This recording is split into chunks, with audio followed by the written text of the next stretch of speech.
I'm Bill Bezuk, and I'm the owner of the Eugene Backyard Farmer. I graduated from the University of Oregon in 1987, got into retail for whatever reason, managed a number of stores, both small organizations as well as national chains, for more than 20 years.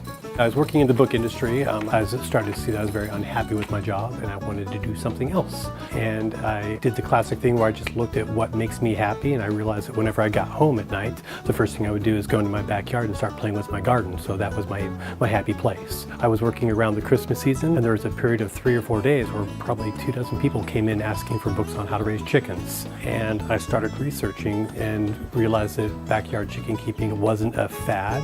It had become a full-blown national phenomenon. I realized, wait a second, this town doesn't need another garden store, but what about an urban farming supply store?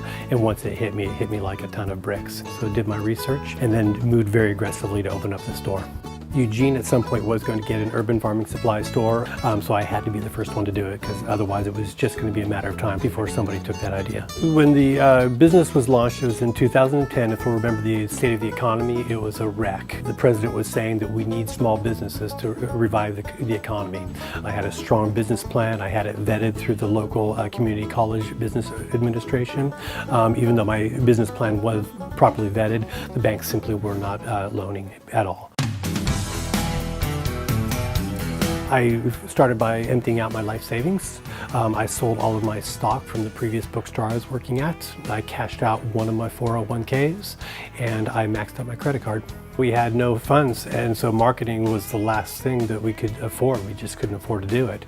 First of all, very lucky and very grateful, the local newspaper, the Register Guard, ran a large article about my business, and that was in the Sunday business section, so I got a lot of attention right away. So community members just were excited by my idea, and they wanted to see me succeed with it.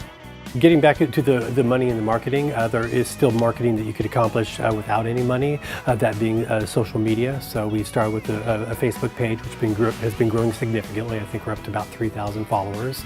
We branched out off into Twitter, Pinterest, we have a LinkedIn page, and all those link into our website as well. So you can do a certain degree of marketing without any money. One of the many services we offer at the store, and you're welcome to laugh at me, but we have a chicken hotel. And we have 3 individual suites to keep them separate.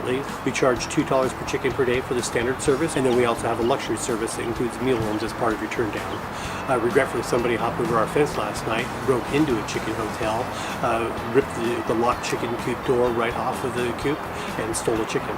So we put out a plea to Facebook of just read our post, please share it with somebody else. If you hear of a missing chicken wandering the park out there, please let us know so I can get this person's chicken back to us. That story was shared about 500 times. There were about 200 comments as well.